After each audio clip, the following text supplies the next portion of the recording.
Shalom, shalom, peuple de Dieu. Shalom, shalom, shalom. Banagnoso CGD, tous les enfants de CGD, Binognoso, là où vous êtes, que la main de Dieu soit sur vous. Nous sommes mercredi. Et par la grâce de Dieu, tout le monde est au Kabola. Quelque chose, un enseignement par rapport à la doctrine. Vous savez, la doctrine aujourd'hui est comme bafouée simplement parce qu'il y a des gens qui disent que la doctrine, ça ne sert à rien. La doctrine est anatinatée. Et bien aimés dans le Seigneur, nous sommes en train de vivre des temps très difficiles dans nos pays, même dans l'église du Seigneur.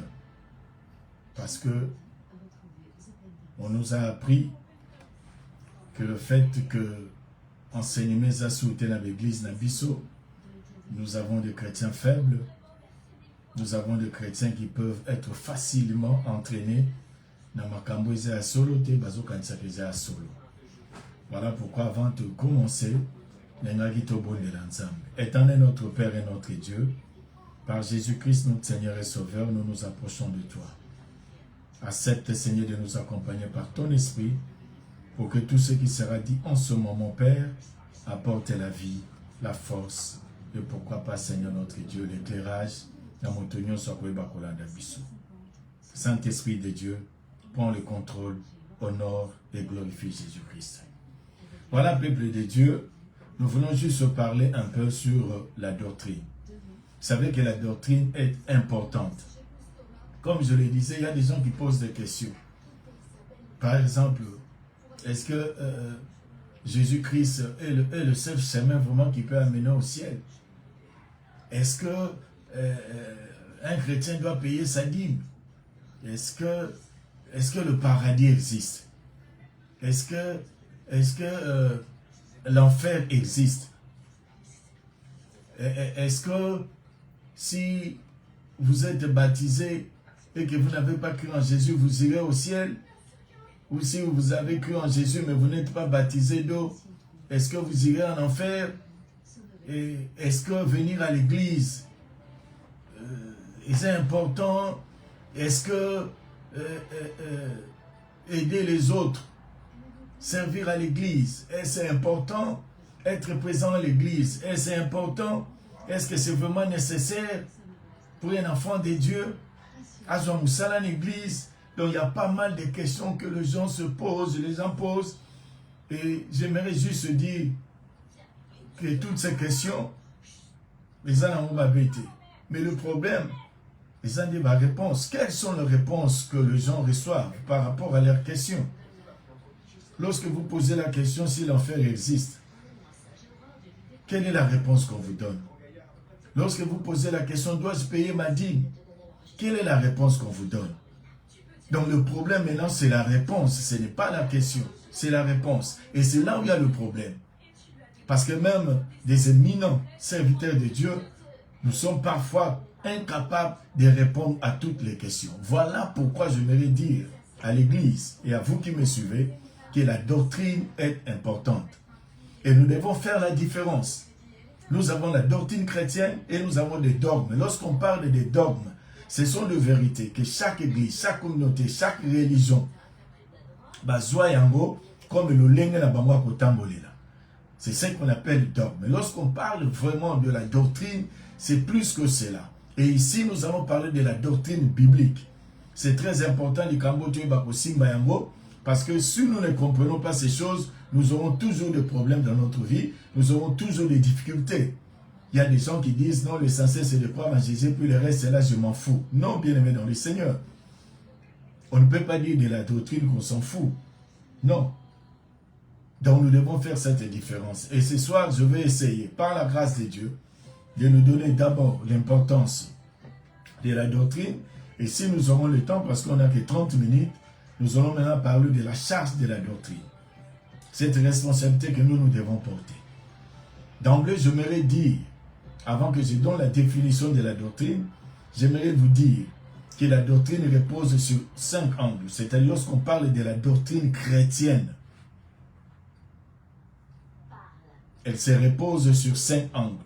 Il faut que cette doctrine-là soit basée sur la parole de Dieu. Deuxièmement, il faut que cette doctrine-là vénère la sainteté de Dieu. Il faut que cette doctrine-là, le 5 angles de la doctrine biblique, il faut que cette doctrine-là démontre la dépravation de l'homme, que l'homme est perdu. Et quatrièmement, il faut que cette doctrine démontre que c'est Jésus-Christ le seul qui est le sauveur et le Seigneur de l'humanité. C'est-à-dire l'homme qui a été perdu, l'homme qui a été dépourvu de la présence de Dieu, l'homme qui a été dépourvu de la grâce de Dieu, trouve le chemin du ciel par Jésus-Christ, notre Seigneur et notre Sauveur. Et pour votre information, si nous voulons présenter cette doctrine, le 5e angle, il faut que la doctrine présentée proclame que l'enfer existe, le paradis existe. L'enfer, ceux-là qui n'ont pas cru en Jésus, et le paradis pour ceux-là qui vont croire en Jésus. C'est-à-dire ça, ce sont les 5 angles. Les 5 angles qui doivent déterminer toutes les doctrines bibliques que nous pouvons avoir. Donc, cela a trait à l'homme, à Christ, au paradis, à la parole de Dieu et à Dieu lui-même. Revenons maintenant dans notre enseignement d'aujourd'hui. Nous allons lire un verset. Pourquoi je vais lire ce verset? Simplement parce que dans ce verset, Paul parle de la doctrine. Et si vous allez à Tite, chapitre 1er, là, il parle de la sainte doctrine. Nous aurons le temps de parler aussi de ça. Mais pour ce soir, j'aimerais prendre un texte que Paul avait envoyé à nos frères et sœurs de Corinthe. Ouvrons nos Bibles tous ensemble, 1 Corinthiens, le chapitre 1er. 1 Corinthiens, chapitre 1er. Nous allons lire le verset 23. 1 Corinthiens, chapitre 1er. Nous avons lu le verset 23. Je tiens vraiment à vous rassurer. Je ne vais pas vous plonger directement dans les questions doctrinales. Non, ce n'est pas mon intention. Peut-être, les jours qui viennent, nous aurons le temps de plonger vraiment dans le Coran. Mais j'aimerais juste m'arrêter sur Christ. Pourquoi? Parce que la doctrine chrétienne ou les doctrines chrétiennes est bêlée. Et je ne peux pas parler de tout ça. Nous les hommes, nous avons scindé. C'est-à-dire, c'est nous les hommes qui avons scindé pour que nous ayons la facilité d'étudier sur les doctrines. Voilà pourquoi au Kaboula, tout ça, là, la doctrine sur Christ, c'est ce qu'on appelle la christologie. La doctrine sur Dieu, c'est ce qu'on appelle la théologie. La doctrine sur le salut, c'est ce qu'on appelle la soteriologie. La doctrine sur l'Église, c'est ce qu'on appelle l'ecclésiologie. C'est-à-dire, ce sont des enseignements. Là, je m'en vais directement pour donner la définition de la doctrine avant que tout tombe. La doctrine, c'est quoi? C'est vrai, on nous a appris que la doctrine, c'est des choses que nous devons faire et des choses que nous ne devons pas faire. Lorsque vous connaissez ce que vous devez faire et ce que vous ne devez pas faire, c'est ça la doctrine. Mais c'est plus que cela. La doctrine, c'est simplement l'enseignement. C'est simplement l'enseignement. Didaclaus, c'est-à-dire enseigner. Enseigner. C'est ça la doctrine. Et lorsque nous enseignons sur Dieu, la doctrine sur Dieu, c'est ce que nous appelons la théologie. L'enseignement sur l'Église, c'est ce qu'on appelle l'ecclésiologie. L'enseignement sur le salut, c'est ce qu'on appelle la soteriologie. Et il y a pas mal, il y a enseignement sur... voilà. Il y en a tellement beaucoup, l'enseignement sur l'homme, l'anthropologie. Il y a pas mal de choses, oyo, tout ça lié en haut, pour nous faciliter biso, le lenge nini, tout le moyen, il y a kouyeba, kotanga yango, pe kolakisa yango, batu. Prenons maintenant notre texte. 1 Corinthiens chapitre 1er, le verset 23. Qu'est-ce que la Bible dit? Je vais lire rapidement. 1 Corinthiens chapitre 1er, le verset 23. Qu'est-ce qui est écrit? Or nous prêchons un Messie. Suivez-moi très bien la lecture. Nous prêchons un Messie crucifié. Dans d'autres versions, nous Nous prêchons Christ crucifié. Scandale pour les Juifs et folie pour le grec ou le non-juif. Nous prêchons Christ.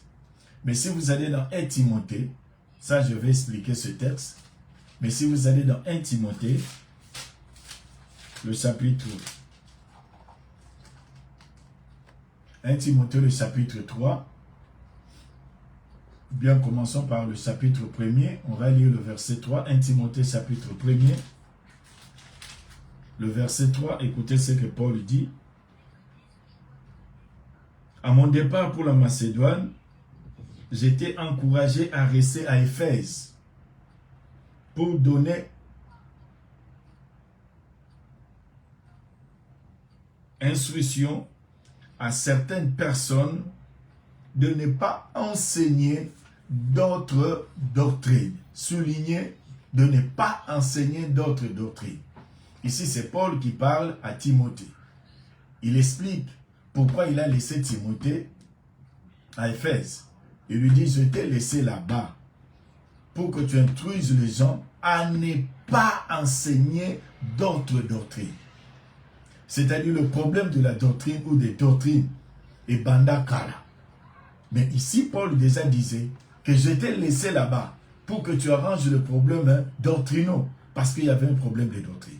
Mais là où nous avons lu maintenant à Corinthe, c'est là où je vais essayer un peu de vous expliquer rapidement, parce que je vous avais dit la doctrine chrétienne repose sur 5 angles. Et dans ces angles-là, le premier, il faut que Christ soit reconnu comme étant le seul et l'unique. Nous prêchons Christ crucifié. Pourquoi Paul a dit cela?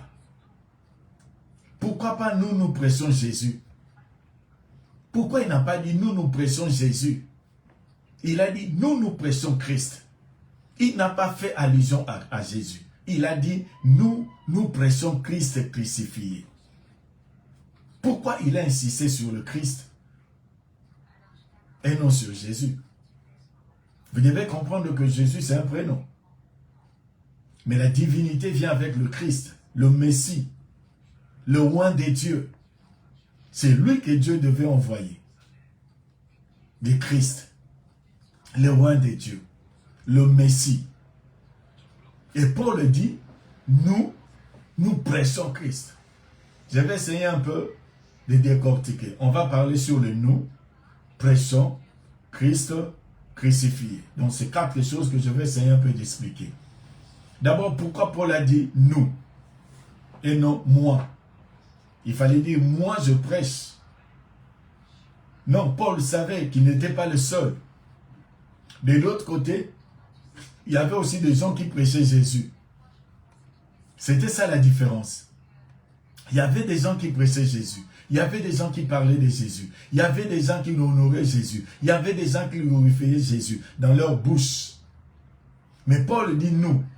Et lorsqu'il dit nous, il fait allusion à tous ceux-là qui étaient avec lui.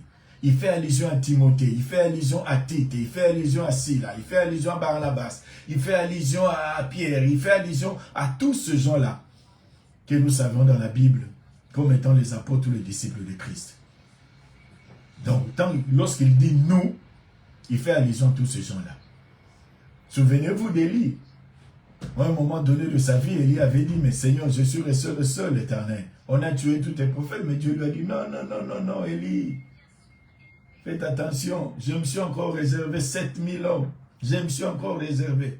C'est-à-dire, Paul ne pouvait pas se glorifier seul, qu'il était le seul qui prêchait le Christ crucifié. Voilà pourquoi il a dit nous. Et c'est très important, bien aimé, dans la vie, de comprendre que lorsque même vous faites le bien, vous n'êtes pas peut-être le seul. Quelque part, il y a aussi d'autres personnes qui le font. C'est simplement pour nous dire qu'avec Christ, il serait mieux pour nous d'employer plus fois. À chaque fois que nous voulons parler, d'employer les nous et non le je. Le je, tout y pour le Christ. Il est le seul qui a dit, j'ai achevé l'œuvre que mon Père m'a donnée. Je suis le chemin, la vérité et la vie. Nous devons avoir l'humilité de parler de nous et non de moi et non de toi. Voilà pourquoi il a dit, nous sommes différents de ceux-là qui ne parlent que de Jésus. Pourquoi Paul a dit cela? Bien aimé, Il y avait un problème dans cette église de Corinthe. Comme vous le savez vous-même. Il a reçu le message de la part des gens de la famille de Chloé, de la maison de Chloé, qui lui ont dit ce qui s'est passé à l'église. Et Paul, maintenant, dans sa lettre aux Corinthiens, il est en train de répondre aux problèmes, aux questions, aux choses qui s'est passées à l'église de Corinthe. Voilà pourquoi on appelle la lettre de Paul aux Corinthiens, l'épître de Paul aux Corinthiens. Et vous allez remarquer, dès le chapitre 1er, on nous montre qu'il y avait des discordes, il y avait des divisions à l'église. Et Paul essaie un peu d'amener la réponse à ces problèmes qui s'est posé à l'église au chapitre 1er. Et si vous prenez même le chapitre 2, vous allez même jusqu'au chapitre 3. Prenez le chapitre 2, il continue à parler de cette division qui régnait au sein de l'église. Et au chapitre 3, au chapitre 4, il essaie un peu de démontrer que nous qui sommes appelés par Dieu comme étant serviteurs de Dieu, nous sommes le dispensateur de diverses grâces de Dieu, de divers mystères de Dieu. Et au chapitre 5, il est en train de donner la réponse aux problèmes sexuels qui régnaient à l'église.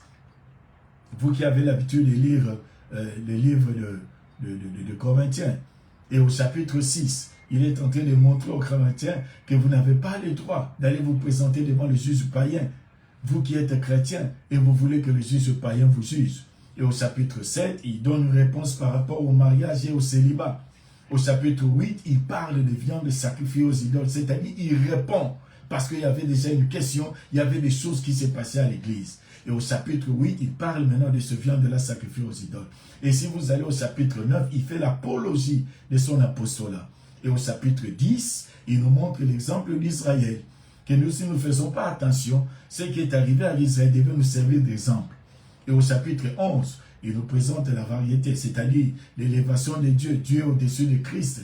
Christ est au-dessus de l'homme, l'homme est au-dessus de la femme. C'est-à-dire, Dieu est le chef de Christ, Christ est le chef de l'homme, l'homme est le chef de la femme.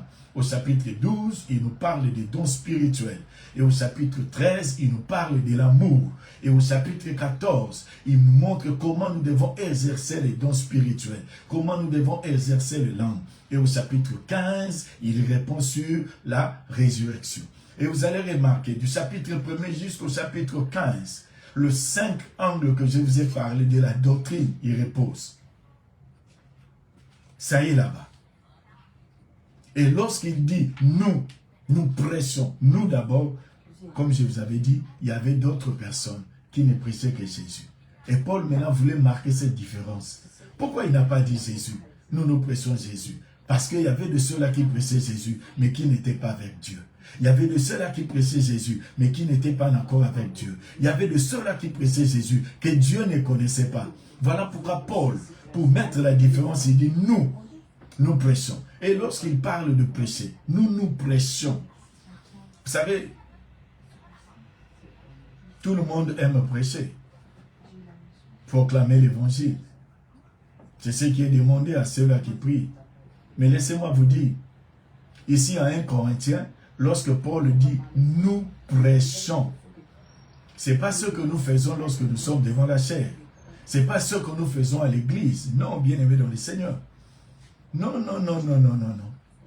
Ici, lorsque Paul parle, nous prêchons, prêchons là. Le mot là, c'est kérusso. Cela veut dire quoi? Au temps de Paul, le monarque, le chef, avait l'habitude d'annoncer les choses. Et comme il n'y avait pas la radio, il n'y avait pas la télévision, il n'y avait pas l'internet, il n'y avait pas de téléphone. C'est-à-dire ce que le roi peut décider aujourd'hui. Pour que ça puisse arriver dans toute la province, dans tout le coin, il faut qu'il y ait des gens qui vont relier le message du roi. Et les gens qui reliaient le message du monarque, on les appelait les crieurs de la ville. C'est-à-dire, lorsque le roi décide, le roi prend une décision à l'obi que kobanda lelo na lingi boye. Batouana bakozwa maloba roi lobi, ils vont maintenant traverser toute la ville. Ils auront des cloches, bazo betangonga, pour réveiller les gens. Et quand les gens vont se réveiller, ils vont maintenant proclamer. Écoutez, le roi dit ceci. Le roi a pris telle décision. Et c'est de cette façon que le message du roi, la décision du roi, ekotambula sikoyo na mboka nyonso. Ce qui peut être meeting, on va dire le roi dit, c'est samedi, tout le monde, tous allés sikaboy. C'est-à-dire, le roi qui a parlé, les gens qui ont entendu le roi, bangonde ba bengaka, ba prêcheur, c'est-à-dire des gens qui crient. Ils vont maintenant crier. C'est ce que Paul est en train de dire. Nous crions Jésus-Christ ressuscité, crucifié, pardon. Pourquoi? Parce qu'il y a des gens qui criaient seulement Jésus. Il y a des gens qui parlaient de Jésus. Mais Paul dit, nous crions. Nous crions. Cela veut dire quoi? Nous sommes de ceux-là. Et si quand nous sommes au monde, et si quand nous sur l'occasion se présente, nous parlons de cet homme. Nous sommes les crieurs de la ville. Nous sommes les crieurs de cet homme crucifié. Voilà pourquoi la Bible dit, Jean-Baptiste est la voix de celui qui crie dans le désert. Or, nous, en Christ, nous ne sommes pas appelés à crier dans le désert. Nous sommes appelés à crier dans la ville. C'est ça le mot que Paul a employé. Prêchons. Nous prêchons. C'est-à-dire, nous crions dans la ville. Le Christ est crucifié. Nous proclamons dans la ville le Christ crucifié. Nous annonçons dans la ville le Christ crucifié. Cela veut dire, lorsque vous êtes enfant de Dieu, ne vous en faites pas. Vous êtes appelé un crieur de Dieu. Cela veut dire, là où vous êtes, lorsque vous parlez de Christ crucifié, ça sort comme un cri dans les oreilles de ceux-là qui vous entendent. Nous avons le message pour apporter dans nos villes. Nous avons un message que le roi a dit, que notre Seigneur a dit. D'ailleurs, lui-même nous a dit, allez faire de toutes les nations mes disciples. Cela veut dire quoi? La vie des enfants de Dieu, c'est la vie des crières. Des gens qui crient dans la ville. Là où vous travaillez, vous devez crier le Christ crucifié. Là où vous étudiez, à l'université, au marché, partout. Devant les hommes, vous êtes un crieur de la ville. C'est lui qui doit crier pour le Seigneur. Parce que il faut roi loba. Il faut roi décision pour Bamba Bimisa. Et nous aussi, tu crions à Pambate. Parce que celui qui nous a appelé a dit, comme le Père m'a envoyé, moi aussi je vous envoie. Voilà pourquoi nous devons aller dire ce que le roi a dit, proclamer ce que le roi a proclamé, dire aux gens ce que le Seigneur a dit. Il a dit le chemin, la vérité et la vie. Nous devons aller le crier, bien-aimé dans le Seigneur. Nous n'aurons pas tort. Nous n'aurons pas tort. Nous n'aurons pas tort. Il a dit qu'il est le serment, nous sommes les serments. Il a dit, comme le Père m'a envoyé, moi aussi je vous envoie. C'est lui qui a dit ça. Il a dit qu'il est le pain du ciel, le pain descendu du ciel, le pain de vie. Il n'y a de salut qu'en lui. Et nous les crieurs, nous devons crier. Nous devons crier. C'est ça prêcher. Nous crions. Nous sommes les crieurs de la vie. Là où je suis, lorsque l'occasion se présente et qu'il y a quelqu'un à mes côtés, je dois crier le Christ crucifié. Cela veut dire quoi? Je vais annoncer son message. Je vais proclamer sa parole. Je n'ai pas besoin aujourd'hui d'être devant la chair, comme c'est le cas aujourd'hui. Il y a des jeunes qui ne veulent plus évangéliser. Tout le monde veut monter sur la chair. Il faut n'être les maliboso, non bien-aimé dans le Seigneur. Dans le Nouveau Testament, nous ne sommes pas tous appelés à monter sur la chair, mais dans le Nouveau Testament, nous sommes tous appelés à crier dans la ville, à crier au quartier, dans les rues. Nous devons crier le Christ crucifié. C'est ça le travail qu'on nous a donné. On ne devient pas chrétien pour monter sur la chair. Tout le monde veut la chair. Non, bien-aimé dans le Seigneur, ce n'est pas le travail qui est donné à tout chrétien. La chair, c'est un travail qui est donné à ceux-là qui ont le ministère universel. Baoba Bengama, le kolaba apôtre, le kolaba évangéliste, le kolaba pasteur, le kolaba docteur, le kolaba prophète. Ce sont eux qui doivent monter sur la chair. Mais nous tous, en tant qu'enfants de Dieu, nous sommes des crieurs. Les crieurs de la vie. Parce que nous apportons le message de notre Seigneur. Et là, c'est le premier point de la doctrine, bien-aimé dans le Seigneur. Le Christ crucifié. Parce que c'est là où il y a la différence. Vous pouvez parler de Jésus. Mais si vous ne parlez pas de Christ, ça ne sert à rien. Lorsque vous parlez de Jésus, il faut parler de Jésus-Christ. Ah, là c'est bon. Mais si vous vous arrêtez à Jésus, vous vous arrêtez à l'homme. Mais lorsque vous allez ajouter le Christ, là maintenant vous faites entrer la divinité. Et c'est très important.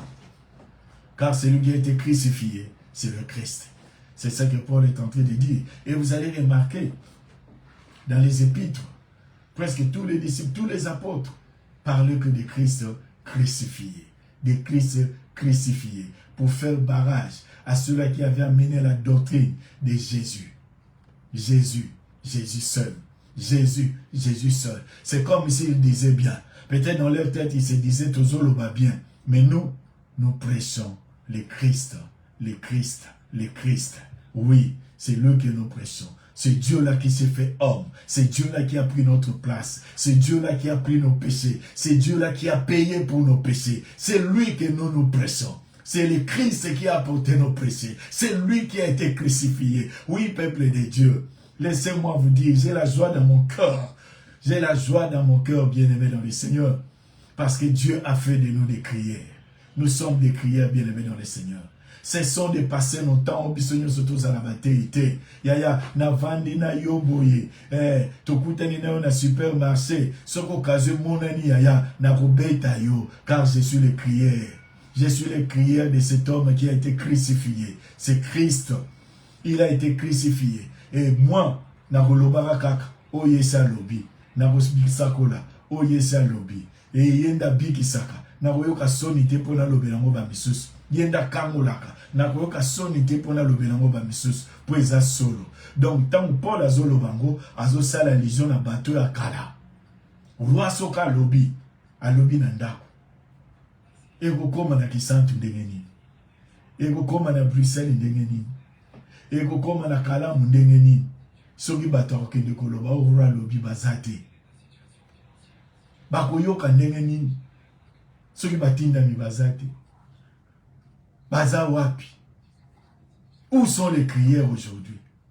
Où sont les crières du roi? Il est le roi des rois. Où sont ces crieurs? Qui vont reléguer ce que lui a déjà dit? Qui vont reléguer cela? Banani foba mema oyesa lobaki. Banani oyesa sakolaki. Banani bako memango. Banani. Aujourd'hui, nous voulons tous être des prédicateurs, mais nous ne voulons pas être des crieurs. C'est pas normal. Et c'est ça maintenant la faiblesse de l'Église. C'est ça la faiblesse de l'Église. Voilà pourquoi nous devons remettre l'enseignement à l'Église. Bien aimé, c'est très important. Nous devons remettre l'enseignement. C'est vrai, proclamer la vérité, c'est ce qu'on a toujours fait. Mais faire reposer les gens sur la doctrine chrétienne. Comme je vous avais dit, il y a des dogmes, église n'église, ton communauté na communauté, il y a des dogmes là-bas. Oyo vous tapez la Bible ezali, o pesa na ya Bible ete ezali. Mais basana yango bango bandimela yango ndengo wana. Mais awa to limite ya bato. La doctrine biblique ou les doctrines bibliques. Il y en a tellement beaucoup. Yango monito kabula yango poto zo moya ko enseigner. Pourquoi? Parce que la doctrine, par exemple, il y a Christ sur la soteriologie. Nakati kuna ya la doctrine de la régénération. Et ça nakati. Doctrine à pardon, et ça nakati. Doctrine expiation, et ça nakati. Et toutes ces choses, les gens, et ce n'est pas bayango, et ko aider bango, katikati na vina bango. Christ a besoin de crieurs.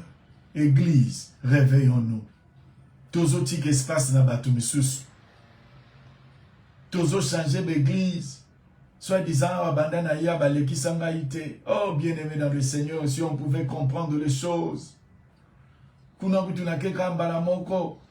Bakomo lekisangana teya. Mais abandana vanda. Basala ngelo côté non, peuple de Dieu, c'est pas ça l'église. Nous sommes des crières, les crières, des gens qui crient Christ crucifié. Et pourquoi il a dit le Christ crucifié? Pourquoi? Je vous ai dit Christ, c'est la divinité. Jésus, c'est l'humanité. Celui qui avait faim, c'était Jésus. Et celui qui ne pouvait pas avoir faim physiquement, c'était le Christ. Celui qui dormait, c'était Jésus. Mais celui qui ne pouvait pas dormir, c'était le Christ.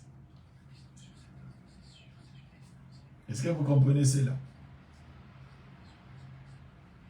Et il dit, nous prêchons le Christ. Or, lorsqu'il parle déjà de Christ, cela veut dire quoi? Paul accepte déjà que Christ est venu selon la chair.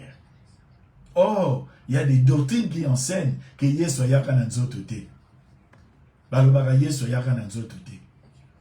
Or, soki Yesu yaki na nzoto te, c'est que liwane pe linga ozala te. Parce que soka yaki na nzoto ta linga kokufa te. On ne pouvait pas avoir un Christ crucifié s'il n'était pas né. Et il y a des gens qui nient la naissance virginale de Jésus.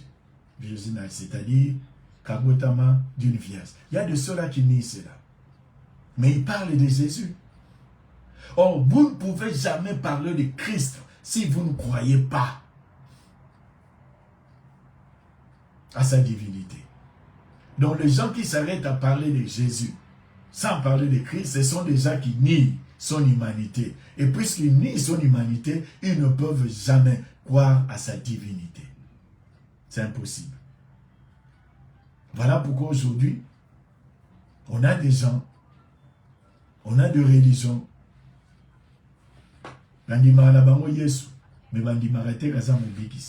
Et vous connaissez toutes ces religions.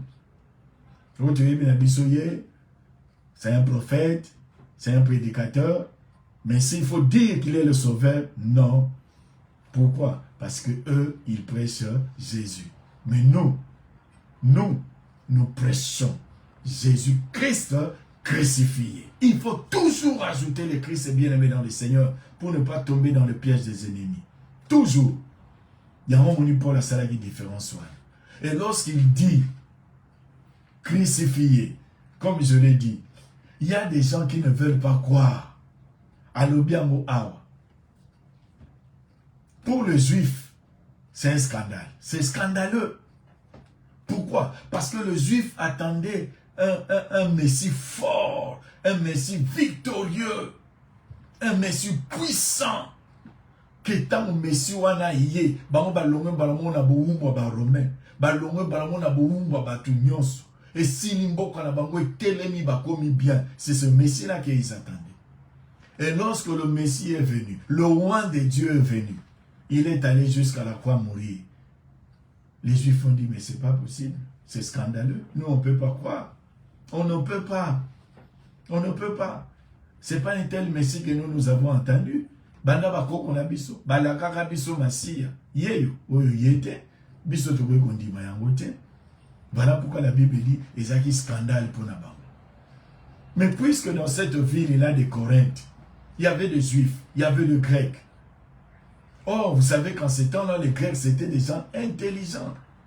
Mayele, yaya. Et parmi tant d'autres, leur élément était Apollos. Et c'est ça qui avait causé même la division à l'église. Parce qu'Apollos parle bien. Il parlait bien. Mais vous allez remarquer aussi dans la vie de l'Apollos, il ne connaissait pas le Christ. Il était enseigné sur Jésus, il ne connaissait pas le Christ. Et cela veut dire, bateau nyonso, yamayelo bazalaki wana na Corinthe. Bayebaki na bango Christ c'était. Parce qu'ils ne pouvaient pas, pour eux aussi c'était une folie. Comment quelqu'un doit mourir à la croix et puis vous allez dire que cette mort à la croix peut sauver les autres. C'est-à-dire, batamayele bagé salamakate o salamandengeni nga vieze yanga yaka kufikuna bolo bakena nzelani nga na bika. C'était une folie. Une folie pour les gens intelligents. Oui, bien-aimés dans le Seigneur. Nous prêchons ce Christ-là. Scandale pour les Juifs, folie pour les Grecs. C'est ce Christ-là que nous prêchons. Car le salut ne se trouve qu'en lui. La délivrance ne se trouve qu'en lui. La libération ne se trouve qu'en lui. Oui, en lui, il y a toutes choses. Il est le Seigneur de gloire. Il est le maître de l'univers. C'est lui le sauveur de l'humanité. Personne d'autre. Si c'est lui le Christ crucifié. C'est lui qui est mort à la croix. C'est ce Jésus-là qui est mort d'une mort honteuse. C'est lui. C'est par cette mort honteuse que Dieu a placé le salut. Oui, bien-aimés dans le Seigneur. Vous suivez Jésus, vous faites bien. Mais quel est ce Jésus-là que vous suivez? Est-ce que vous suivez le Christ? le Jésus-Christ crucifié, ou vous suivez le Jésus-Christ, le Jésus que les gens bakoumissa. Non, bien-aimé dans le Seigneur. Vous devez vous reconnaître en sa mort. Si vous vous reconnaissez en sa mort, vous allez ressusciter avec lui. Nous pressons le Jésus crucifié, car nous croyons. C'est à la croix où il a porté tous nos péchés. C'est à la croix. Un Jésus qui n'est pas passé à la croix n'est pas le Christ. Et un Jésus que vous faites passer à la croix, sans comprendre qu'il est le Messie, le Christ, ils est abissoté. Car nous nous reconnaissons à sa mort. Étant ressuscités, nous avons été ressuscités avec lui. Voilà, peuple de Dieu, on me fait signe. On me fait signe que j'ai consommé mes 30 minutes. Voilà. Donc, si vous avez suivi ce message et que vous voulez vraiment vous réconcilier encore avec votre Seigneur de gloire et que vous voulez aussi donner votre vie, non pas simplement à Jésus, mais à Jésus le Christ. Oui, c'est lui qui est mort pour vous, n'oubliez pas. Qu'en Israël, il y avait plusieurs Jésus, mais le Christ était le seul. Et c'est en lui que vous devez la vie. Et si vous voulez le recevoir dans votre vie, partout vous allez suivre ce message. Vous allez me suivre par cette courte prière. Car la Bible dit, si tu confesses de ta bouche le Seigneur Jésus-Christ, et si tu crois dans ton cœur que Dieu l'a ressuscité des morts, tu seras sauvé. Vous n'avez qu'à confesser de votre bouche cet homme, Seigneur Jésus-Christ. Et vous devez croire dans votre cœur que Dieu l'a ramené de la mort à la vie. Bien-aimé, c'est la clé. Un Jésus-Christ qui n'est pas mort ne peut jamais être notre sauveur. Jamais. Jamais, jamais, jamais. C'est lui qui nous a sauvés. C'est le Christ qui était mort à la croix. Et si vous niez sa mort, oh bien-aimé dans le Seigneur, le salut n'est pas pour vous. Je sais, il y a des doctrines qui se prêchent. Mais la vraie doctrine, la saine doctrine, c'est celle-ci. Le salut, Dieu l'a placé à la mort de son Fils Jésus-Christ. Si vous le recevez, vous serez sauvés. Que Dieu vraiment vous bénisse, vous tous qui étiez présents, vous tous qui avez partagé avec nous ce temps. Je vois vos noms défiler. Pasteur Makani, Esther la reine Guinamaou, je vois Fifi Bamba, pasteur, je vois Ambrogénie, et il y a pas mal de noms. Que Dieu vraiment vous bénisse. Que Dieu vraiment vous bénisse, vous avez été nombreux. Je vois ma fille Chimel, Follow, que Dieu te bénisse. Je vois pas mal de gens, vraiment que Dieu vous bénisse. Maman Zuzimate, Zambia Salelayo, vraiment Bolamu. Nous aurons par la grâce de Dieu, notre enseignement le samedi, où nous allons continuer à parler sur la doctrine bien-aimée, parce que il y a pas mal de choses qui se prêchent. Donc, comment est-ce qu'on va faire? Il y a des gens qui croient dire sincèrement, parce qu'il y a des gens mais ils sont à côté de la plaque. Que Dieu vraiment nous aide à comprendre ces choses. Vraiment que Dieu vous bénisse. Ceux qui peut-être comme Zalaki, tu me fais simplement signe que je ne manquerai pas à la prochaine. Merci à Claudio. Que Dieu vraiment vous bénisse. Vous êtes vraiment nombreux à nous suivre. Et voilà. Que Dieu vous fasse du bien. On se retrouve le samedi prochain par la grâce de Dieu à la même heure. Que Dieu vous bénisse. Passez une très bonne nuit. Et si vous avez besoin d'une prière, ne manquez pas à me faire un signe. Nous allons vraiment prier pour vous. Que Dieu vous bénisse. Ciao.